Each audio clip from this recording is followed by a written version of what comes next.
अंतिम पोटगी जर एखाद्या पत्नीला हवी असेल तर त्यासाठी वेगळा अर्ज करावा लागतो का? तर याचं उत्तर हो असं आहे. जर एखाद्या पत्नीला अंतिम पोटगी, स्थायी पोटगी हवी असेल तर कलम 25 अन्वये त्या पत्नीला अर्ज करावा लागतो. कायद्याचं नाव आहे हिंदू विवाह अधिनियम.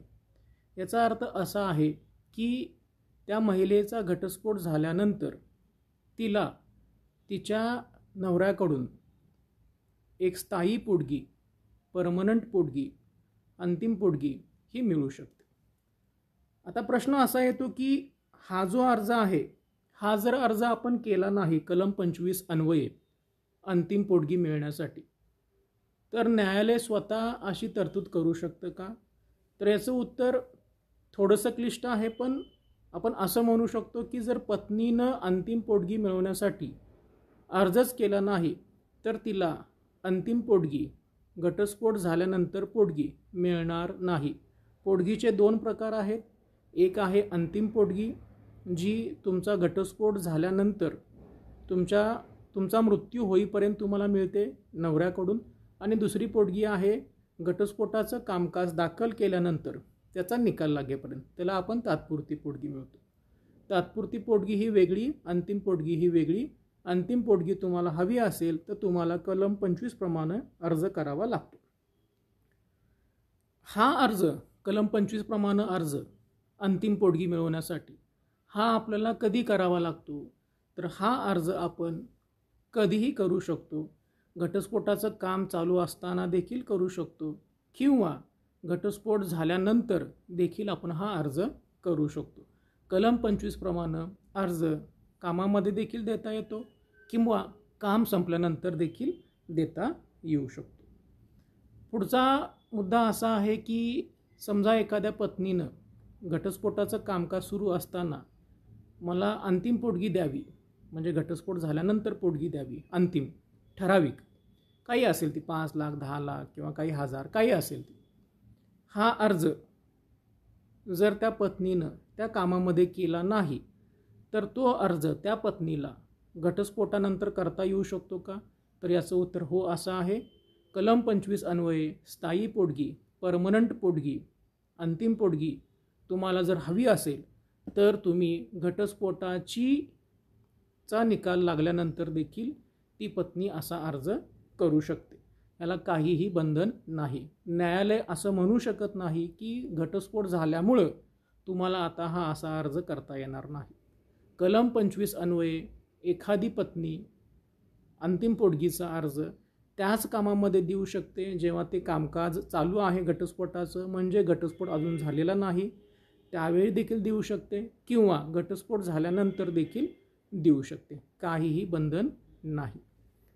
ही अंतिम पोटगी तुम्हाला दर महिन्याला मिळते की लमसम ग्रॉस एकत्रित ठोस रक्कम मिळते? तर याचे पर्याय दिलेले आहेत. एखादी पत्नी असं म्हणू शकते की मला ठोस एकत्रित लमसम ग्रॉस अशी पोटगी द्यावी घटस्फोटानंतर. तुम्ही तसा अर्ज करू शकता. कलम तेच आहे, कलम 25.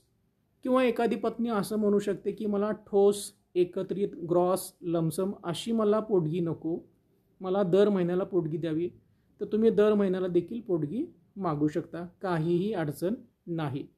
शक्यतो पोटगी मागत असताना जर ती पोटगी अंतिम असेल तर ती पोटगी आपण ग्रॉस किंवा लमसम किंवा एकत्रित किंवा ठोस अशा स्वरूपामध्ये मागावी, म्हणजे एकत्रित ती रक्कम तुम्हाला स्वीकारता येते आणि दर महिन्याला तुम्हाला पोटगी मागण्याची तुमच्यावरती वेळ येत नाही. बऱ्याचशा वेळेला दर महिन्याला पोटगीचा आदेश केला जातो पण नवऱ्याकडून त्याची पूर्तता केली जात नाही. मग त्याला अंमलबजावणीची याचिका वेगळी करावी लागते आणि मग त्याच्यातून खूपच कालावधी जाऊ शकतो. त्यामुळे लमसम, ग्रॉस, एकत्रित, ठोस, अंतिम, स्थायी पोटगी तुम्हाला जर हवी असेल तर तुम्ही एकत्र ती मागावी.